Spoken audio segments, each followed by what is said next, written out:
열왕기하 12장 1절.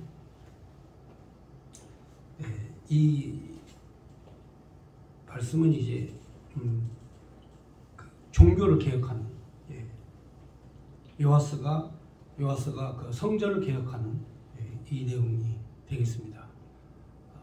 이제 개혁이라고 하는 건 항상 그 잘못된 걸 고치는 걸 이제 개혁이라고 하는데,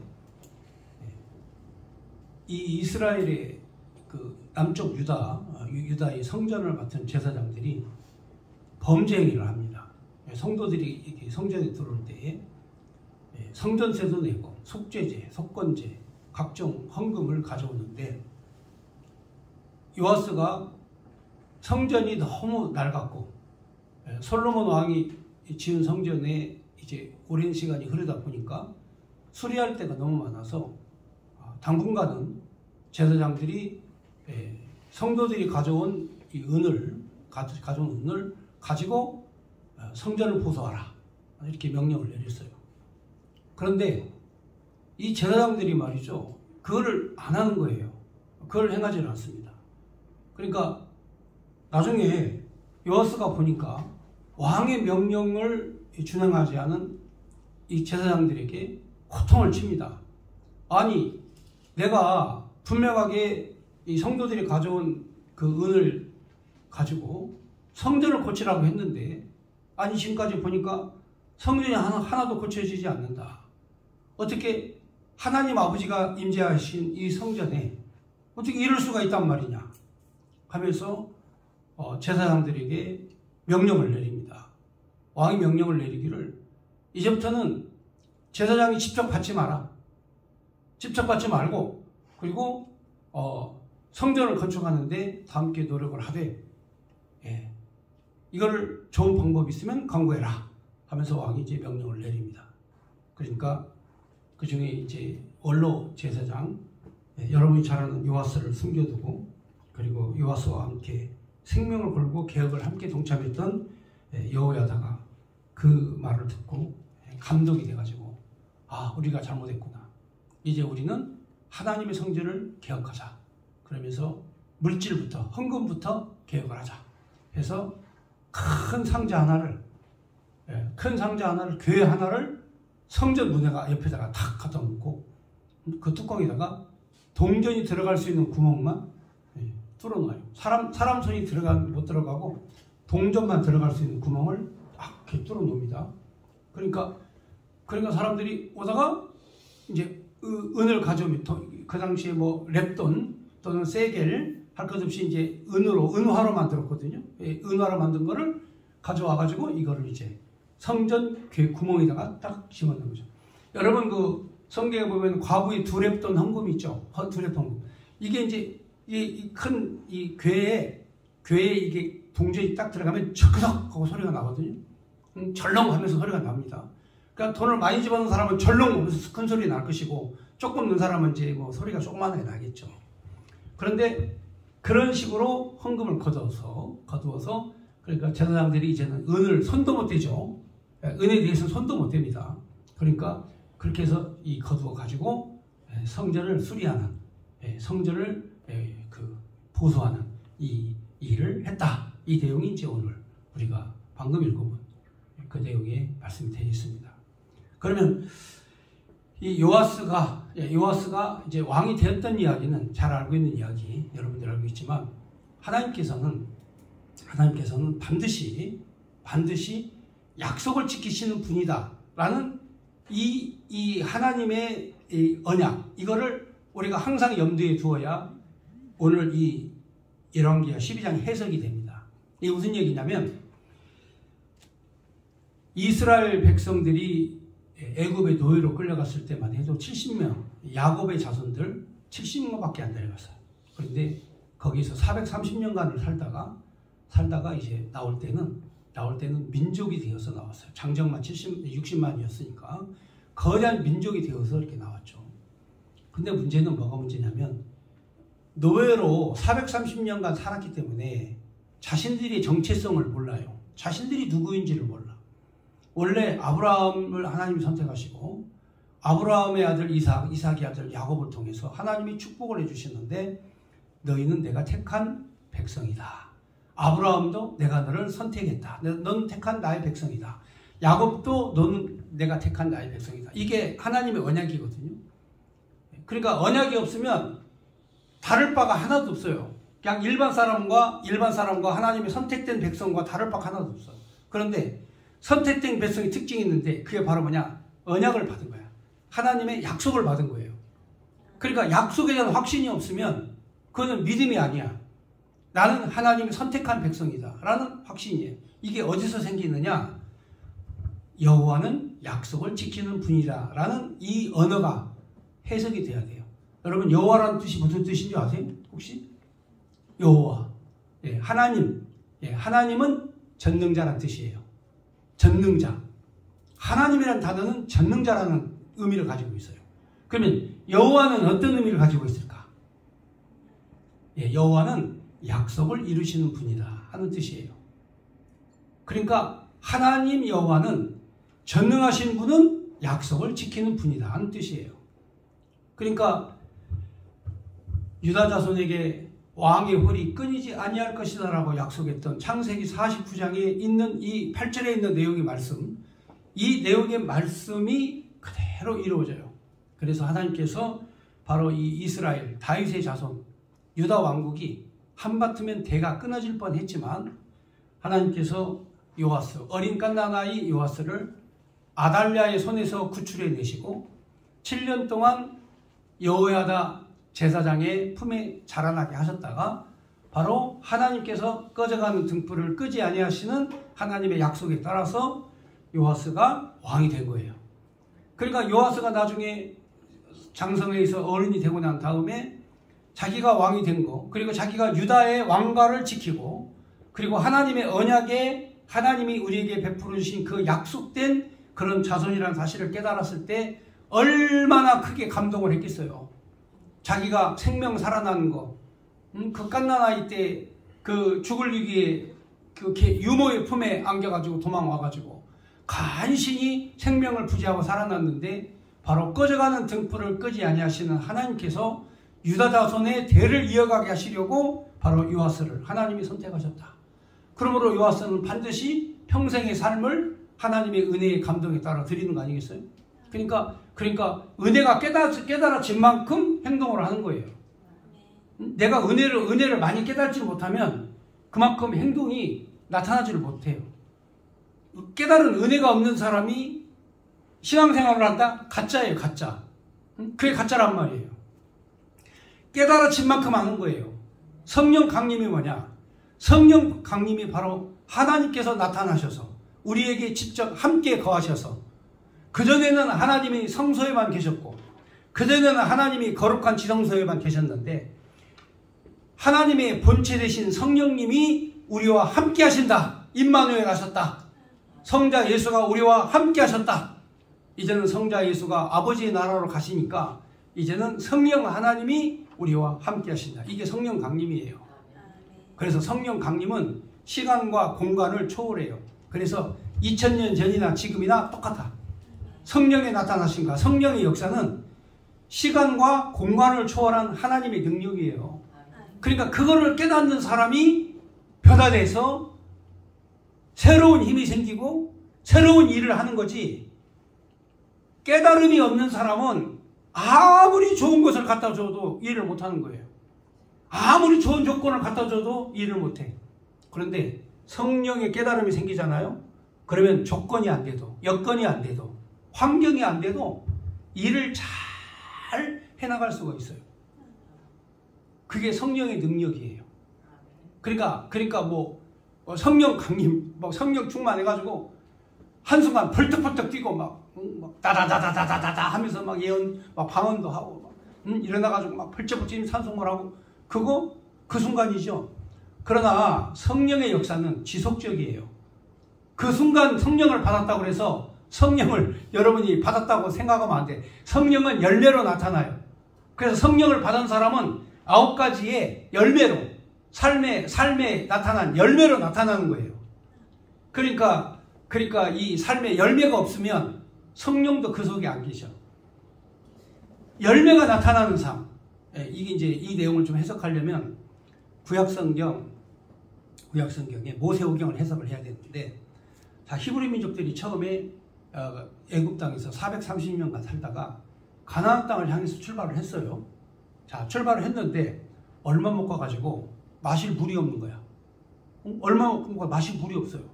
그러니까 당장 모세를 원망하는 거야. 우리를 이곳에서 굶겨 죽으려고 우리를 데리고 왔냐. 왜냐면은 애굽에는 나일강 물이 넘쳐서 펄펄 넘쳐 흘러가지고 풍요롭게 물을 마셨는데 당장 광야로 오니까 마실 물이 없는 거야. 그러니 얼마나 이 백성들이 원망을 하겠어요. 이때 하나님께서 마라와 엘림의 역사를 통해서 하나님께서 쓴물과 단물을 구별시켜 주시면서 쓴물은 뭐고 단물은 뭐다 훈련을 시키는 거예요. 그러니까 애굽에서 나와가지고 가나안 땅에 바로 들어가면 하나님이 누군지를 몰라. 왜? 훈련이 안 됐기 때문에. 교육이 안 됐기 때문에 하나님이 누군지 몰라. 그래서 애굽 땅에서 살던 방식대로 가나안 땅에 살아보면 주소만 이전한 거지 변화된 것은 하나도 없어요. 오늘 우리 크리스찬들이 세상에서 교회로 주소만 이사온 사람들이 많아요. 응? 세상에서 교회로 주소만 이사한 사람이 많아. 내용에 교육이 안 되니까. 교육이 안 되니까 환경 그리고 조건 이유를 따져가면서 나에게 불리하면 언제든지 믿음을 저버리고 배반하는, 언제든지 신앙을 배반해버리는 이런 사람들이 얼마나 많은지 몰라요. 그런데 여러분, 이스라엘 사람들은 그렇지 않아요. 유대인들은 그렇지 않습니다. 자신들의 정체성을 알기 때문에 나는 유대인이야, 나는 하나님에게 부름받은 선민이야, 이 선민의식이 있기 때문에 이스라엘 사람들은 2000년 동안 나라가 없어도, 2000년 동안 국가가 없어도, 2000년 동안 뿔뿔이 흩어져 살아도 그들은 바로 나는 유대인이야, 나는 선민이야, 이게 저들의 정신 속에 있고 마음에 있기 때문에 2000년간 뿔뿔이 흩어져서 전 세계에 유리방황하며 살았지만, 그러나 결국 그 유대인들은 바로 하나님의 부르심에 따라서 자신들을 깨닫고, 아, 내가 유대인이야, 나는 유대인이다, 이스라엘 사람이다, 이렇게 자부심을 가지고 긍지를 가지고 사는 거예요. 그래서 지금 현재 세계의 경제를 바로 이 유대인들이 움직이고 있다. 여러분, 그들이 바로 그렇게 훌륭한 사람이 될 때까지는 마음속에 하나님과 자신과의 맺은 계약이 있고 언약이 있고 정체성이 있기 때문에 그게 가능한 거예요. 그러니까 맹탕으로 살아서는 안 돼요. 이스라엘 민족들이 애굽에서 행복하고 즐겁게 살았으면 광야의 고된 길을 갈 때 그 의미를 알아야 돼. 내가 왜 이 험난한 길을 가야 되는가? 나에게 왜 이렇게 불행한 길이 찾아오는가? 나는 왜 다른 사람들처럼 형통한 길을 걷지 못하는가? 나는 왜 모든 앞길이 막혀가지고 힘들고 어렵게 꼬여만 가는가? 그 다 이유가 있어요. 하나님께서 여호와이심을 깨달아 알게 해주시기 위해서 그 인생을 광야의 길로 보내시기 때문에 그런 거예요. 그래서 그 순간에 하나님 여호와를 깨닫는 거죠. 그래서 이스라엘 백성들이 광야의 40년 동안에 바로 성전 제사를 통해, 성막 제사를 통해 하나님을 깨달아 알았어요. 그래서 하나님을 아는 방법은 하나님의 계시로 알 수 있고, 하나님의 말씀으로 알 수 있고, 그리고 성막 제사, 성전 제사를 통해서 하나님을 깨달아 가는 거예요.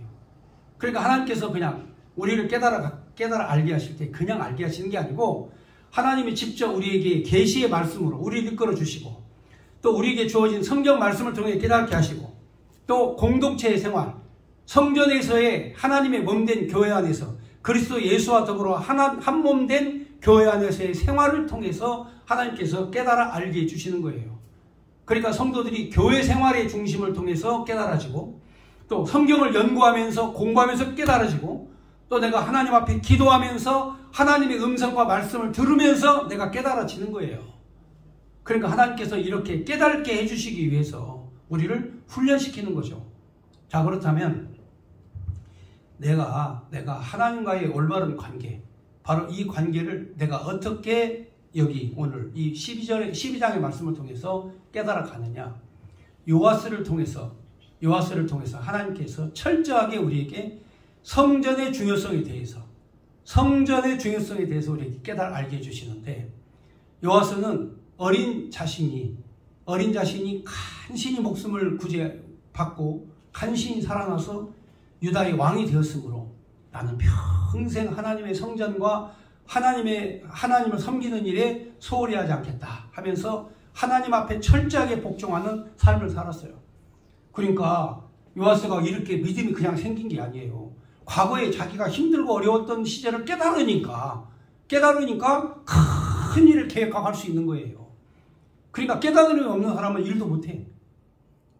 깨달지 하나님 말씀을 깨달지 못하는 사람은 하나님의 일도 못하는 거야.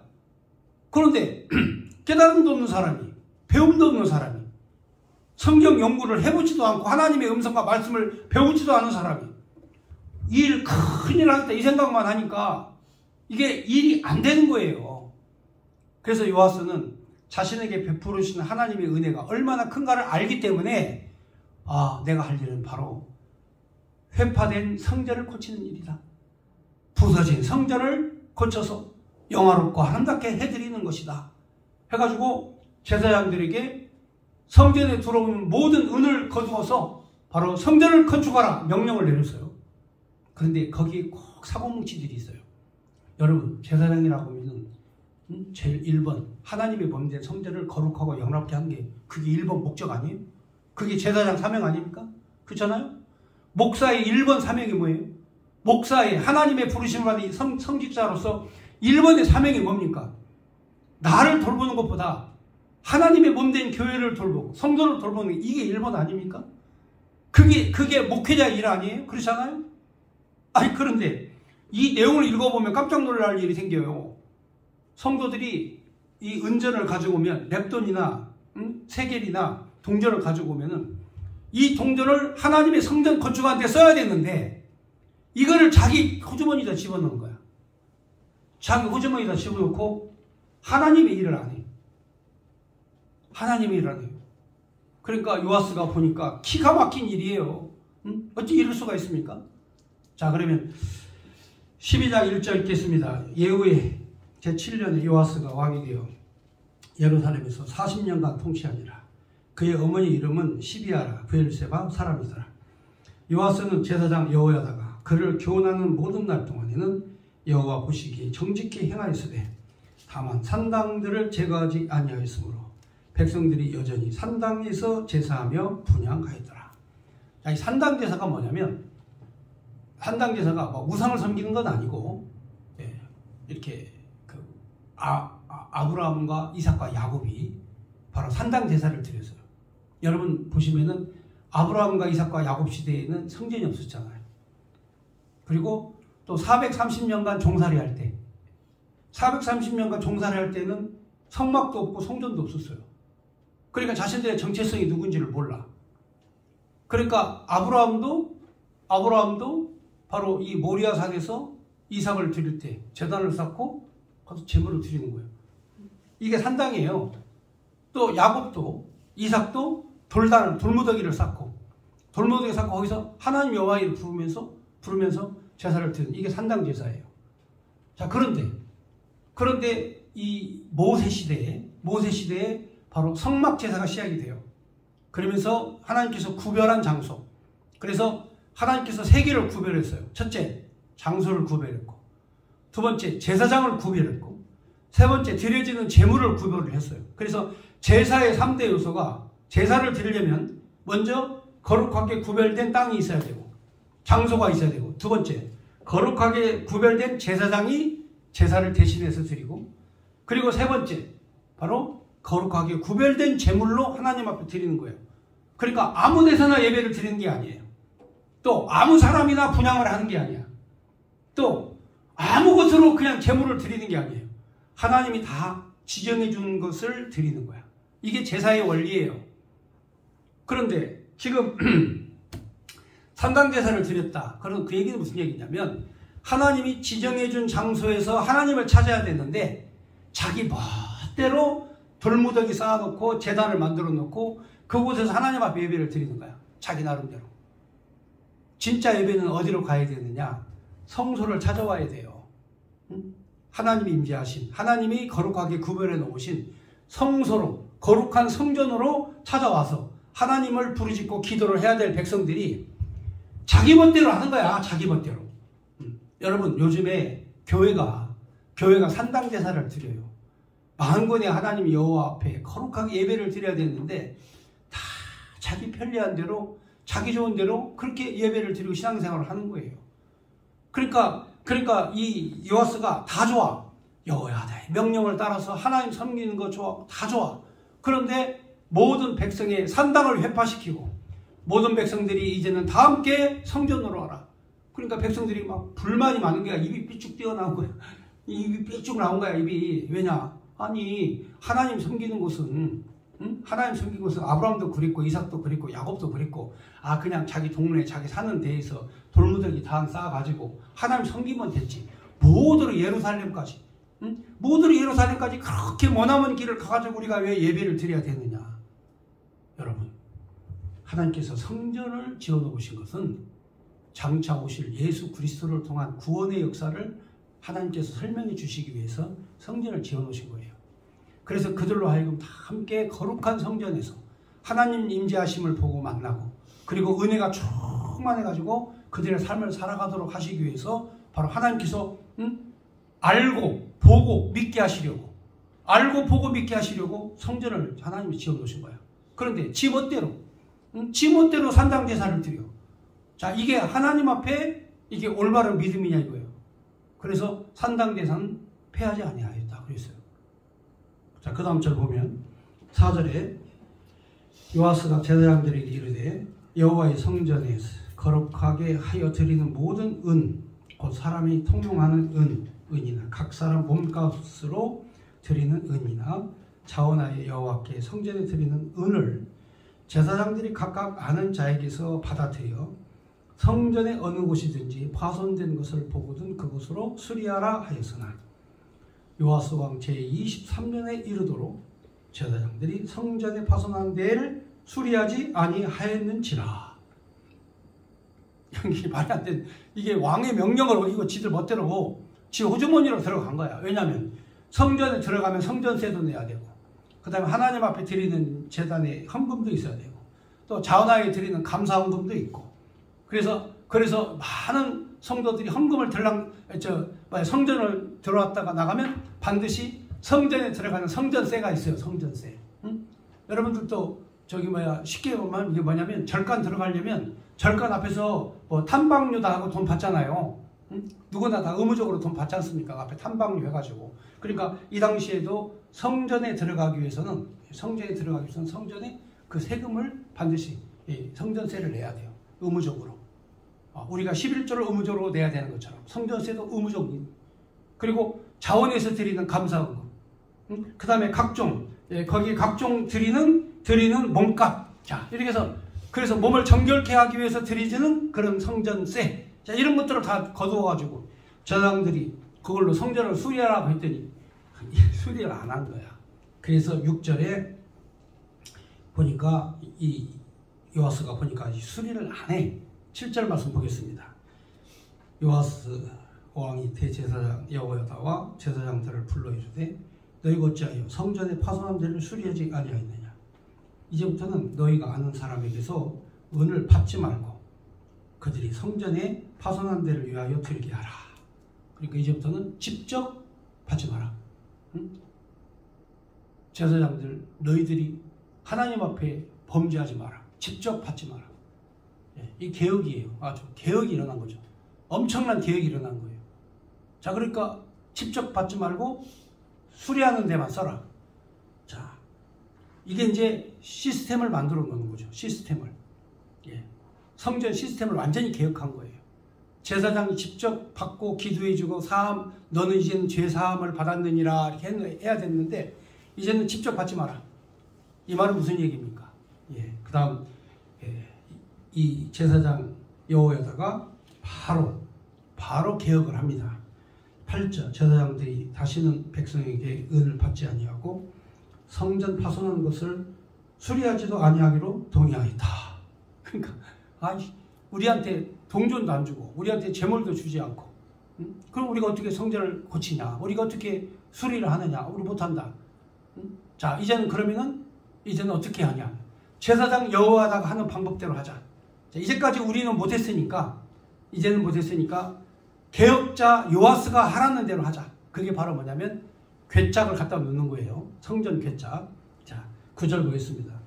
제사장 여호야다가 한 괴를 가져다가 그것의 뚜껑의 구멍을 뚫어서 여호와의 전 어기 오른쪽 곧 제단 옆에 두매 여호와의 성전에 가져오는 모든 은은 다 문을 지키는 제사장들이 그 괴에 넣더라. 이에 그 괴 가운데 은이 많은 것을 보면 왕의 서기와 대제사장이 올라와서 여호와의 성전에 있는 대로 그 은을 계산하여 봉하고 그랬죠. 자, 이게 뭐냐면 회계 감독을 철저히 했다는 거예요. 다 계산을 하고 철저히 계산하고 그거를 딱 봉했다 이거죠. 그러니까 진짜 중요한 건 뭐냐면 하나님 앞에서 떳떳하게 틀림이 없이 어김이 없이 바로 이들이 행동을 한 거예요. 다 봉했다. 회계 감독을 철저히 했다는 얘기죠. 그러니까 옛날에는 제사장들이 개인적으로 받아가지고 전부 다 자기 호주머니 집으면 누구 어떻게 알아? 아무도 모르죠. 그리고 제사장이 받았는데 제사장 예봇을 입고 구별된 자가 하나님의 거룩한 성전의 제물을 받았는데 여기서부터 부패가 생기는 거예요. 그러니까 교회 부패는 다른 데서 있는 게 아니에요. 교회가 대형화가 되고 큰 교회가 되고 재물이 많아지면 그곳에 부패가 생기는데 그 부패는 바로 뭐냐? 바로 이렇게 이 여호야다가 제사장이었을 때 제사장들이 개인적으로 다 받아가지고 호주머니에다 집어넣어버리는 이런 일들이 생기는 거. 이게 바로 범죄 행위다 이 말이에요. 그래서 다시는 이런 일이 생기지 않도록 철저하게 계산하고 봉해라. 그래서 완벽하게 봉하고 계산하고 그리고 그 연보를 가지고 어떻게 사용했느냐. 11절. 그 달아본 은을 일하는 자 곧 여호와의 성전 맡은 자의 손에 넘기면 그들은 또 여호와의 성전을 수리하는 목수와 건축하는 자들에게 주고 또 미장이와 석수에게 주고 또 여호와의 성전 파손한 데를 수리할 제목 다듬은 돌을 사게 하며 그 성전을 수리할 모든 물건을 위하여 쓰게 하였으되. 자, 이제 성전에서 거두어들인 이 연보가 정확하게 필요에 따라 소용에 따라서 각각 다 분배가 되도록 하는 거예요. 그러니까 오늘날 교회 연보가 이렇게 쓰여져야 돼요. 오늘날 교회 연보가 이렇게. 이거는 이제 거룩한 성전인데 우리 성도들의 삶이 다 거룩한 하나님의 거룩한 집이에요. 거룩한 집인데 교회 연보가 거두어지면 바로 고장난 사람이 있을 거 아닙니까? 그렇잖아요. 여러분 사람이 뭐 다 건강한 사람만 있어요? 고장난 사람이 있죠? 심령적으로 고장난 사람이 있죠? 정신적으로 고장난 사람도 있어요. 또 가정이 파괴되고 가정이 어려워지고 그리고 생활이 궁핍해지고 절박해지고 이게 전부 다 고장난 성도들의 삶이에요. 그러니까 이 고장난 성도들의 삶을 돌보는 거, 고장난 성도들의 삶을 돌보는 게 성전을 수리하는 거예요. 성전을 수리하는 거. 자, 그렇게 되면 그 지역사회에 교회 하나가 세워지잖아요. 그러면 성도들이 건강한 사람들이 다 연보를 거두어 그 거두어들인 연보를 가지고 지역사회의 고장난 사람들을 위해서 사용하는 거예요. 이게 교회의 시스템과 원리에 이게 지금 그거 설명해 주는 거예요. 이게 크고 미장이 들어갈 돈, 석수쟁이에 들어갈 돈, 제목에 들어갈 목수에게 들어갈 돈 다 이것을 구분해 가지고 바로 분배하고 나눠주고 관리 감독하고 이렇게 하니까 여러분 하나님의 성전이 다 부서지고 성전이 회파되고 그리고 그 금이 가고 이런 거를 다 완벽하게 하나씩 수리를 해가면서 주님의 몸된 성전을 아름답게 지어져 가는 거죠. 이게 바로 교회의 원리예요. 교회. 우리 성도들이 하나님의 몸된 거룩한 성전이다. 그러므로 고장난 거, 부서진 거, 파괴된 거 이거를 다 배분하여서 고치는 데 사용하면 얼마나 그 지역사회에 이 복음이 잘 전달이 되겠어요. 어떤 사람들은 그 정말 힘들고 어려운 그런 먹지 못한 사람들에게 음식물을 제공해주고 또 마음속으로 고통당하는 사람들은 기독교에서 상담사가 가서 치료해주고 가르쳐주고 양육해주고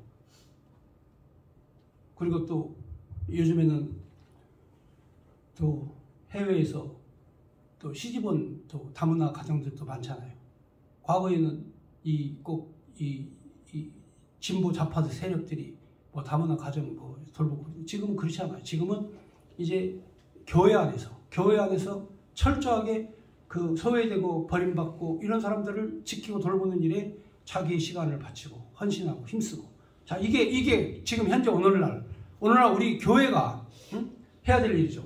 또 요즘에 어린아이들이 교회 학교가 문이 닫혀가지고 이 교회가 개척해서 세워지면 제일 먼저 교회 학교가 세워져야 되거든요. 근데 교회 학교가 없어졌어요. 그래서 하나님께서 지금 제가 기도의 제목이 우리 이제 이호진 전도사님 이제 계시지만 교회 학교 어린이들을 모아놓고 어린이를 가리키는 이런 그것도 하나의 교회를 세워가고 우리 다음 세대를 위해서 교회를 세워가는 거거든요. 또 중학교 고등학교 학생들 청소년들 데려다가 또 가리키는 이 역사 이 사역 이 필요하잖아요. 자, 그러면 이게 바로 성전을 수리해가는 작업이다. 자, 그런데 13절에 보면 자, 여호와의 성전에 드린 그 은으로 그 성전에 은대접, 불집게나 주발이나 나팔이나 아무 금그릇이나 은그릇도 만들지 아니하고 그 은을 일하는 자에게 주어 그것으로 여호와의 성전을 수리하게 하였으며 또 그 은을 받아 일꾼에게 주는 사람들과 회개하지 아니하였으니 이는 그들이 성실하게 일을 하였습니다. 여기 이제 회개하지 아니했다 이 말은 무슨 얘기냐면 따지지 아니했다 이거예요. 따지지 아니했다. 성실하게 일을 하면 그걸 회개하고 따질 이유가 없어요. 너 그 돈 어디다 썼어? 너 이 은은 어디다 보냈어? 이 은은 어디다 썼어? 그 필요가 없어요. 모든 사람이 다 협력해가지고 다 헌신적으로 봉사를 하면 회개할 이유가 없는 거예요. 왜? 이건 무슨 뜻이냐면 개인적으로 착복하지 아니했다 이 뜻이에요. 개인적으로 착복하지 않는다. 오직 하나님의 영광을 위해서 쓴다. 이거예요. 그러니까 죄종에게 물질을 주면 그 물질을 통해서 하나님의 영광을 위해서 써야 돼요. 하나님에게 기름 부음을 받고 소명을 받고 부르심을 입은 목사에게 물질을 주잖아. 그러면 그거를 하나님 영광을 위해서만 쓰는 거야. 네. 저는 이 광화문 성도들이 헌금을 하고 그 헌금 또 이 사랑제일교회 성도들이 헌금을 하면 이거를 정광 목사님이 다 분배하고 나누고 다 소용되는 곳으로 다 쓰게 하셔요. 제가 옆에서 그걸 지켜보잖아요. 그러니까 하나님께서 회개치 아니하셔. 회개를 할 필요가 없어요. 왜? 자기를 위해 착복하는 게 없어. 착복하는 게. 자기를 위해서 쓰는 게 없어요. 자기 호주머니로 들어가는 돈이 없어. 다 하나님의 영광을 위해서 다 쓰는 거야. 그러니까 하나님께서 복의 복을 물 부었듯이 하나님께서 주시는 거예요. 그게 성도의 원리야. 삶의 원리. 그래서 바로 성전을 고쳐가는 일에 나라를 고쳐가는 일에 교회를 고쳐가는 일에 하나님께서 그 연보를 다 쓰게 하셔요. 그러니까 하나님이 회개할 이유가 없죠.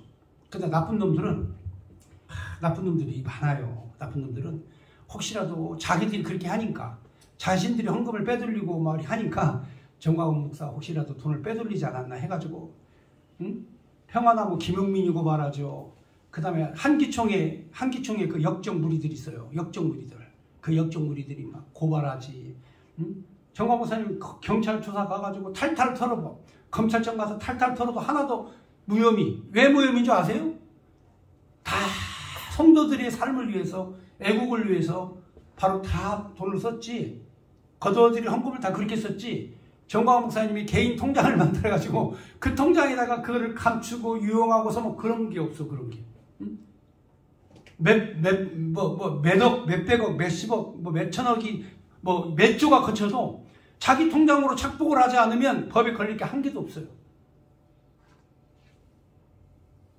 그러니까 바로 하나님의 성전을 만들어가는 일에 회개하지 아니했다 이 말은 걸릴 게 없다 이거죠. 그래서 하나님께서 그들에게 성실성을 인정해주고 회개하지 않았다 그랬어요.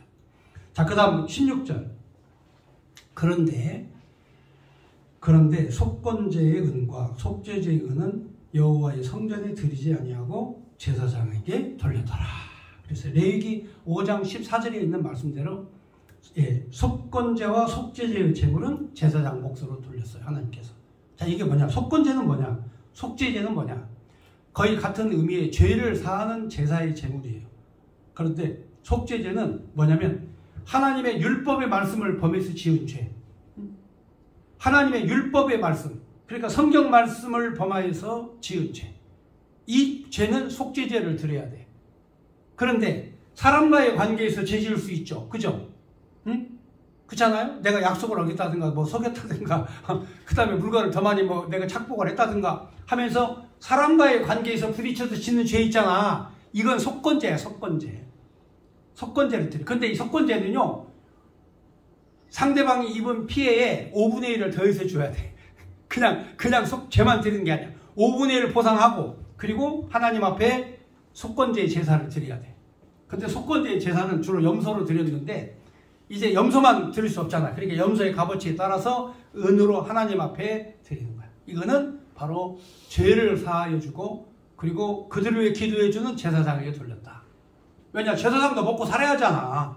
그렇잖아요? 야, 제사장 호주머니에 들어온 것도 있어야 들어오는 성전에 있는 돈을 자기 호주머니를 안 빼돌리지. 자기도 먹고 살게 하나님이 보장해 주어잖아. 그러니까 성도들의 죄를 사하여서 그들의 죄를 대신하여 바로 죄 사함을 선포한 제사장에게 속건제의 제물과 속죄의 제물을 주는 거예요. 하나님께 이렇게 공평하시다니까. 아니, 생각해보세요. 속건제와 속죄의 제물마저도 못 받게 하시면 제사장이 어떻게 먹고 살아야 돼? 성전 가져온 재물 살짝 빼돌려가지고 먹고 살아야 될 거 아니야. 그렇잖아요? 그러니까 하나님께서 어떻게? 공평하게. 그러니까 교회는 서로가 서로를 지켜주는 거야. 교회는 서로가 서로를 지켜줘야 돼.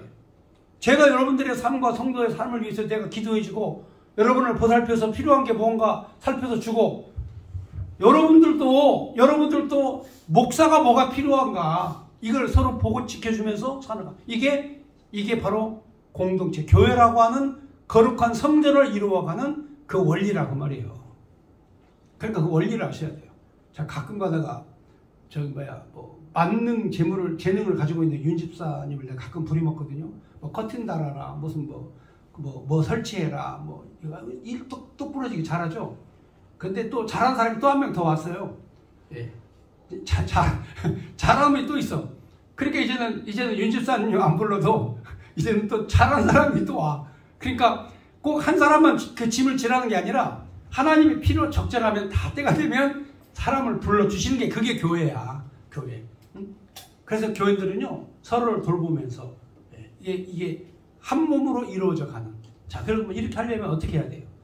이게 제정신으로 되겠어요? 이런 일을 하는 일이 제정신으로 되겠냐고. 제정신으로 안 돼요. 성령 받아야 돼. 성령 안 받으면 이렇게 못 합니다. 왜? 성령 받으면 자기 것이 다 포기가 돼. 성령을 받으면 내 생각, 내 계획, 내 것이 다 포기가 된다니까. 그래서 요한마가 다락방에 성령이 강림하시자 세상이 바꿔진 거야. 왜? 내 것을 포기하고, 나의 의지를 포기하고, 나의 생각을 포기하고 오직 하나님의 뜻대로 살기로 작정한 사람들이 생기니까 세상이 바꿔지더라니까요. 여러분, 바울사도 하나가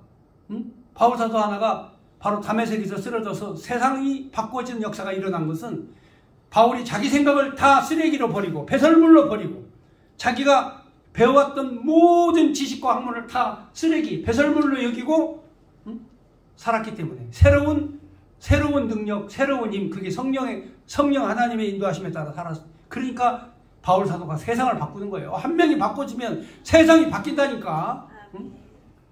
이은재가 바뀌면 세상이 바뀌죠. 내가 바뀌어주면 세상이 바뀌어져요. 응? 여기 계신 우리 집사님들이 바뀌면 세상이 바뀌고, 전도사님이 바뀌면 세상이 바뀌고, 응? 이게 바뀌는 역사가 일어나는 거예요. 자, 그런데 여러분이 잘 아는 이 요아스가 다 잘한 것만은 아니에요. 마지막 하나 실수를 해요. 그래서 결국 그것 때문에 죽는데, 자, 요아스가 무슨 실수를 했느냐? 자, 17절 보겠습니다. 그때 아람 왕 하사엘이 올라와서 가드를 쳐서 점령하고 예루살렘을 향하여 올라오고자 하므로 유다 왕 요아스가 그의 조상들 유다왕 여호사밧과 여호람과 아하시야가 구별하여 드린 모든 성물과 자기가 구별하여 드린 성물과 여호와의 성전 곳간과 왕궁에 있는 금을 가져다가 아람 왕 하사엘에게 보냈더니 하사엘이 예루살렘에서 떠나 가더라. 자, 이 아람의 왕 하사엘이 블레셋에 가드를 치고, 블레셋 땅 가드를 치고, 블레셋을 쳤다 이 말은 아주 강력한 군대를 거느리고 왔다는 거죠. 그리고 이제 예루살렘을 향해서 진격해 오면서 예루살렘 포위를 다 간 거예요. 그러니까 예루살렘 안에서 이 성벽 안에서 거기 있는 장군들이 우리 저 아람 왕과 싸우자. 우리의 선조들과 조상들은 지금까지 아람에게 굴복한 적이 없다. 그러므로 싸우자 하고 이 부하 장수들이 강력하게 싸우자고 주장을 했어요. 근데 이 요아스는 전쟁은 하나님이 원하는 것이 아니다. 그러므로 성전 곳간에 있는 금은 다 털고 우리 조상들이 성전에다 바쳤던 성물들을 다 털어서 전부 다 금은 보화를 아람 왕 하사엘에게 갖다 진상하게 드려라. 그러면 물러갈 것이다. 해가지고 성문을 딱 열고 황금을 실은 마차를 해가지고 아람 왕 하사엘에게 보내. 그러니까 하사엘이 예루살렘에서 저들이 항복을 했구나. 우리한테 이렇게 많은 예물을 주다니 우리 그만 물러가자 하고 물러간 거예요. 물러가. 그러니까 장수들이 보니까 이게 뭐야? 하나님의 백성이 하나님의 군대가 있는데 아니 저들과 싸워서 승리하고 싸워 이기면 되는 걸 가지고 아니 왜 우리 왕은 항복을 하고 우리 성전 곳간 다 털어가지고 있는 금은 보화 다 갖다가 하사엘에게 주면 이게 말이 되느냐 하면서 불만이 많은 거예요.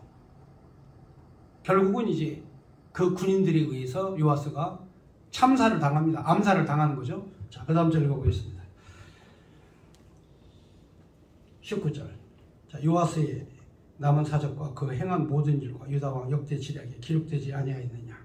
요아스의 신복들이 일어나 반역하여 실라로 내려가는 길가에 밀로 궁에서 그를 죽였고 그를 쳐서 죽인 신복은 시므아스의 아들 요사갈과 소멜의 아들 여호사밧이었더라.